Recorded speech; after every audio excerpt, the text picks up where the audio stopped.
The cave was the original dwelling. A hollow adobe pile was the first permanent house.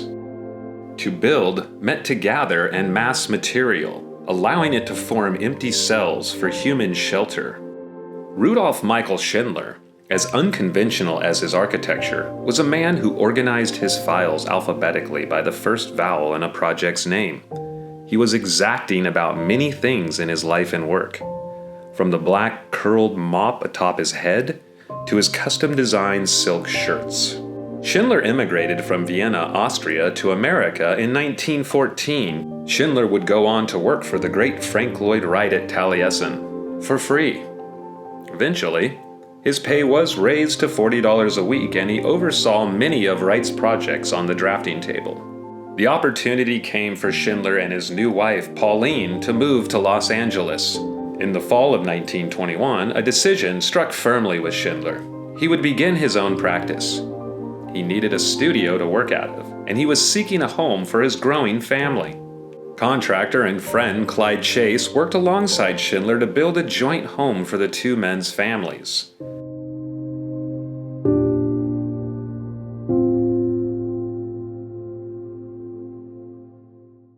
But this wasn't a standard duplex living situation or two separate homes sharing one site. The plan was simultaneously integrated and partitioned to bring a new way of living to the two families.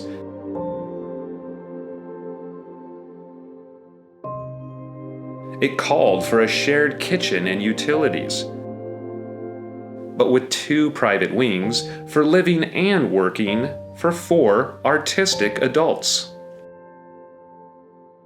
Its surrounding outdoor space reflected these same qualities. Shared outdoor gardens linked both wings together, while each family received their own second-level sleeping baskets.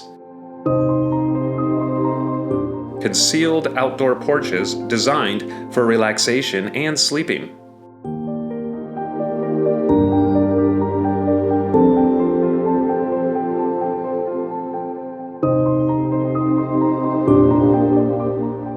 Schindler described Kings Road House's design as a simple weave of a few structural materials which retain their natural color and texture throughout.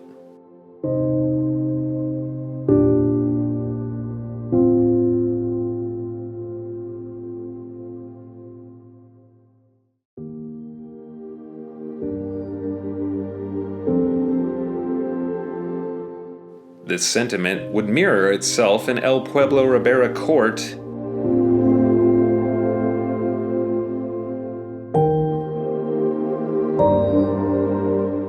and the Howe House.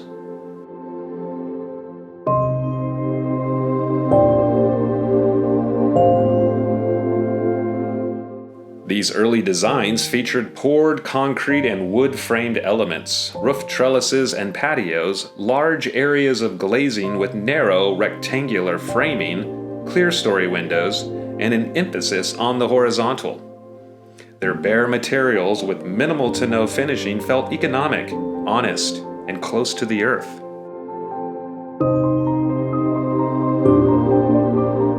The Kings Road property housed the drawing board responsible for 32 years of architecture for R.M. Schindler. These 3 decades echoed the words of his first manifesto, written as a student in 1912. The modern dwelling will not freeze temporary whims of owner or designer into permanent, tiresome features.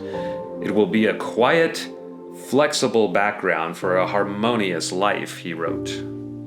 The owners of his homes didn't dare to call upon someone else to repair a broken window or a faulty pipe.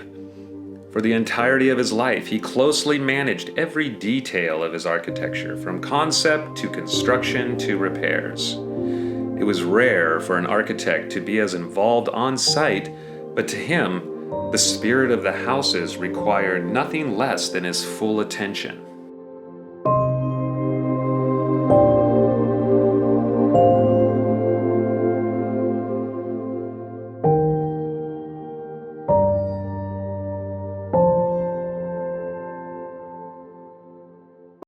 The raw material that defined Schindler's design philosophy began morphing and transitioned Schindler from his first era into what would become his plaster skin phase. One design famed for its structural integrity, inventiveness, and magic is the Lovell Beach House of 1926 for patrons of modern architecture and educators of naturopathic health, Philip and Leah Lovell. Its structural supports are visible. Instead of existing inside the home, they are prominently displayed as an exoskeleton. The shapely home, with its wood frame, plaster skin construction, and enlarged glazed areas, rises above the pedestrian level. The Lovell Beach House is believed to be the first modern house in America to adhere to Le Corbusier's 5 points of modernism. Impressively, the beach house was completed 2 years prior to Le Corbusier's breaking ground on his masterpiece in France, Villa Savoie, which exemplified these theories in the truest forms. This residence, based on a system of modules, was outfitted entirely with Schindler's furniture and lighting designs. The textile designs were created by Maria Kipp, and the garden was designed by Richard Neutra, who was cohabitating at the Kings Road house with Schindler. The Lovells wanted to live fully immersed in the avant-garde health culture that they preached, including frequent nude sunbathing sessions. This house allowed their bodies a distribution of sunlight, a sense of privacy, places to envelop themselves in fresh air while awake or asleep, and a feeling of humanity unparalleled by the designs of other Los Angeles architects.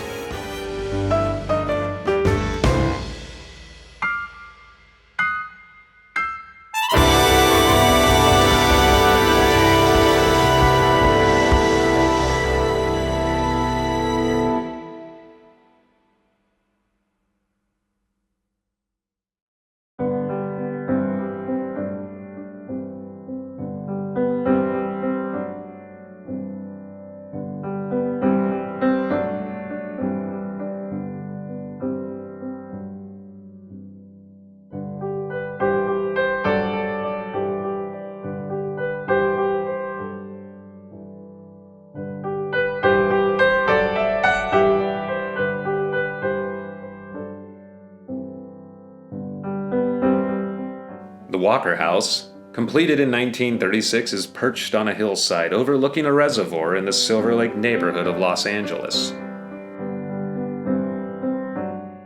Chronologically, the residence existed in the exact center of Schindler's second era, known as his plaster skin period. The plaster skin designs placed less emphasis on the frame of the home. The rectangles of the first era became more explosive and exploratory, and the roof styles became more varied. In his manifesto, Schindler wrote, "The architectural design concerns itself with space as its raw material and with the articulated room as its product. The architect has finally discovered the medium of his art: space." Internally, wall and ceiling heights begin to deceive the eye, and both appeared or tucked away in unexpected places, creating interpretive motions from numerous planes. Color became an architectural element, and not only for its visual sensations.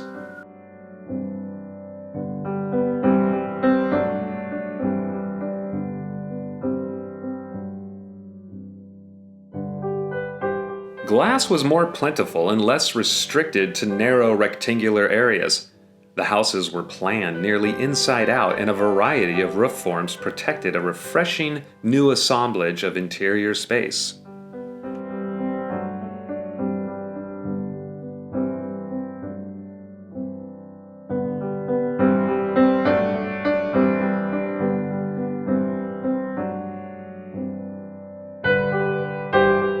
Writer Esther McCoy, the historian of modern architecture, worked as a draftsman in his Kings Road house studio.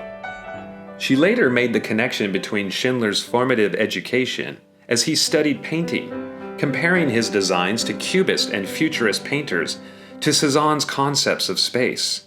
Quote, "The Futurists had brought space forward on the canvas, flattened it out, and introduced a multiple viewpoint. Schindler found space first in Cubism. In his own work, he saw into space. The De Stijl movement, like in the work of Theo van Doesburg, was performative in Schindler's structures as well. He used sculpted horizontal planes and connected volumes of space, all punctuated with his own pizzazz. Modernists continued to preach Le Corbusier's concept of a machine for living, which Schindler found off-putting. In 1934, he wrote, "Mere instruments of production can never serve as a frame for life. Especially the creaks and jags of our crude machine age must necessarily force us to protect our human qualities in homes contrasting most intensely with the factory. The factory must remain our servant. And if a machine-made house shall ever emerge from it, it will have to meet the requirements of our imagination and not be merely a result of present production methods. Modern architecture cannot be developed by changing slogans. It is not in the hands of the engineer, the efficiency expert, the machinist, or the economist. It is developing in the minds of the artists who can grasp space and space forms as a new medium for human expression." Those who find themselves as owners and stewards of Schindler's homes often have some commonalities. They are typically people who have an innate sense of connectedness to design, art, or music, and have a deep-rooted understanding that a well-designed environment leads to a life of amplified richness. Living within and around Schindler's architecture undeniably heightens the visual senses. The experience also simplifies the process of living. Rooms are where they ought to be, fitting together like a neat puzzle. Built-in furniture creates opportunities for storage and a maximization of space. His homes were planned down to the detail, but somehow encourage complete customization by its dweller and their belongings. Unlike many of his modernist peers, Schindler was designing for how one actually lives instead of how they should live.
Schindler's behavior of not succumbing to trends or theories pushed him more into obscurity and led his contemporaries, like Neutra, more into the direction of wide acclaim. Despite this, he continued to build private homes.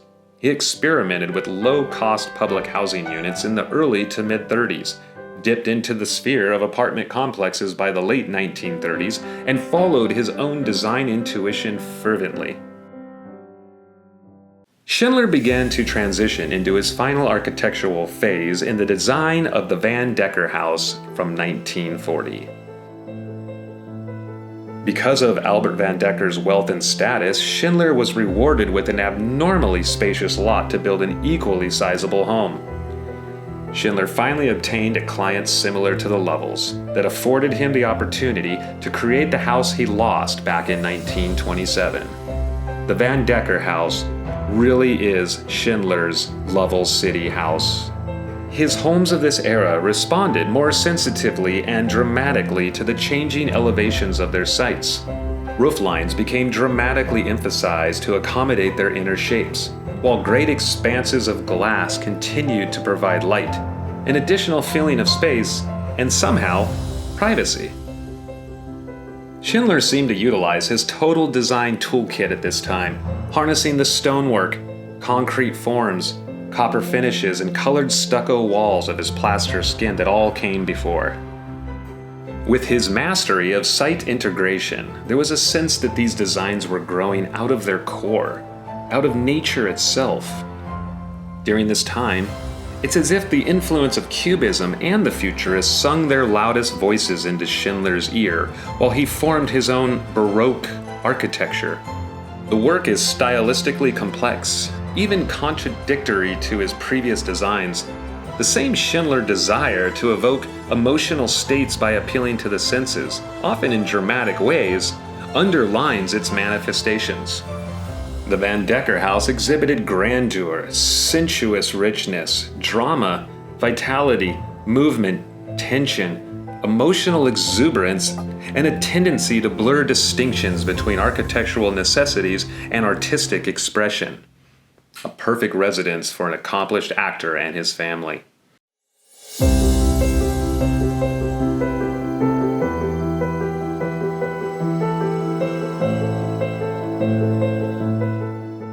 The Van Dekker house has now become a symbol and success story for modern historical preservation.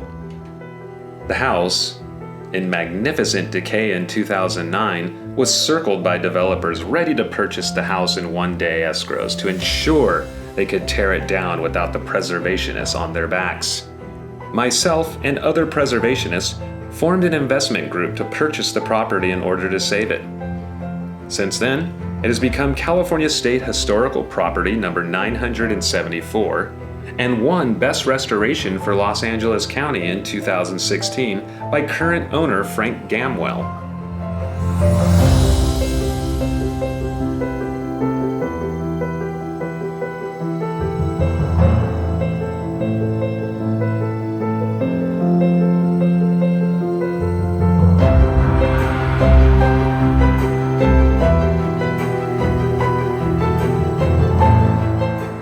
Current and previous owners of Schindler properties share a form of kinship. It's a rare and select group of people that have had the good fortune to enjoy such total art as architecture. Schindler has risen to the top ranks of modern master architects and is often recognized as most architecture lovers' favorite architect. His buildings are not pretentious or precious. Like the man himself, they exist to usher joy, happiness, and love into every day, in every way possible. Be it the perfect sunlit corner for breakfast on a cold winter day, or a dazzling array of light and reflection that cascades from multiple window layouts purposely intended to amaze. Schindler's work is cherished by those that know it and encouraging to those that just met it.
This year, 2021, the Kings Road house will celebrate the 100th anniversary since its plans were drawn and its concrete slabs were first poured and lifted.